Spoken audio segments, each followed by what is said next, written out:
Tell us what happened with the Staff Council. So I've just left the Staff Council meeting where the majority of trade unions voted to, as you said, voted to accept the agreement in their individual consultations. The unions met together and then met with employers, and we confirmed that position was a majority to accept the pay offer and a majority that want to go ahead and implement. And on that basis, the Secretary of State attended the meeting and confirmed that he will be moving to implement the pay offer. So we're hoping this means that health workers can expect the payments in their pay packets in June. We've got to confirm the fine detail on that.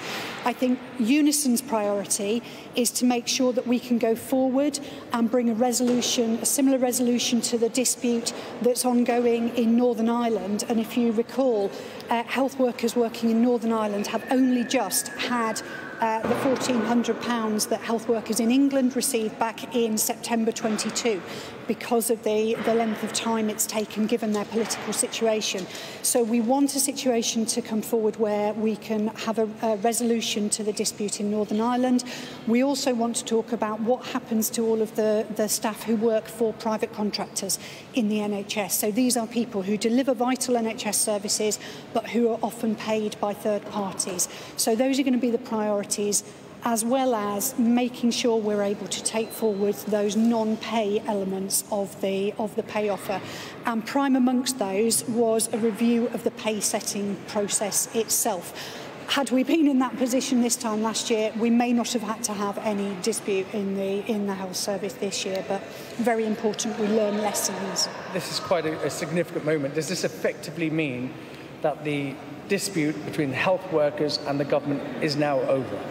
So it certainly means that the majority of unions have resolved their disputes. Certainly my own union, Unison, our dispute is now resolved in England.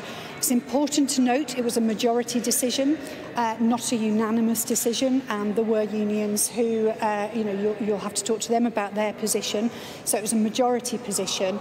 Our priority as Unison is to make sure that we're able to bring a similar end to the dispute that we have in Northern Ireland on behalf of health workers there, and that we're able to confirm very quickly that health workers will get the additional lump sum, which was worth between £1,600 and £4,000 for 22-23, that people will get confirmation that that will be in the June pay packets. Your press release did not give a breakdown of the numbers. Are you able to share the numbers with us? You said a majority. Yeah, no, that's a Staff Council issue. We're a collective group, and it was a majority position that was reached. I mean, you've been reporting very actively on the position of individual unions, but I think what's really important is that we can go forward with some unity, hoping to take forward both not only just the implementation of the outcome to the pay offer, but the discussions about those non-pay items. So there were some really big ticket bits of work there, like making sure that we're able to have people sign up for apprentices from within the service, and if they want to go on an apprenticeship and that's agreed as part of development, that those people can do that without suffering a detriment in pay. Also lots of work to do about how we better support people, not just when they're moving into their first job in the health service, but support people to develop in their roles and progress through pay. Now, I know you don't want to speak on behalf of other unions, but you are the chair of the NHS Staff Council meeting today. Members that were on that meeting, RCN, Unite, they've rejected the government's offer. What did they tell you today? How did they feel about accepting the government's offer? Well, you'll understand that today was about reporting positions, not talking about our feelings. So, the unions reported back their positions, and, we have a tried and tested means of resolving differences between unions.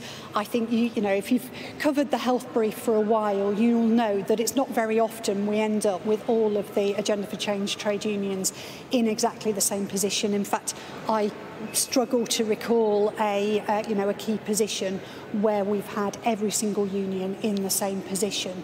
So what we will try and do is work together as best we can over the coming months. There's obviously some tough decisions for unions that we're in a reject position.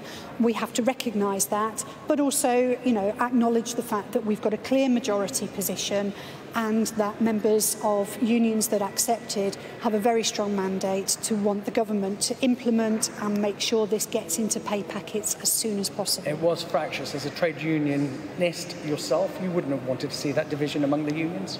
Oh, it would be lovely if everybody agreed with each other all of the time. But, as I just said, 14 trade unions representing, workers who are covered by the same pay agreement. Over a million workers represented there. So it is always a very complex landscape. That's why several of us on the staff side have grey hair. It's not, it isn't easy getting these joint positions, but we have a very strong joint position today, a majority position to accept and implement, and let's move forward hoping that we do not end up in this situation again.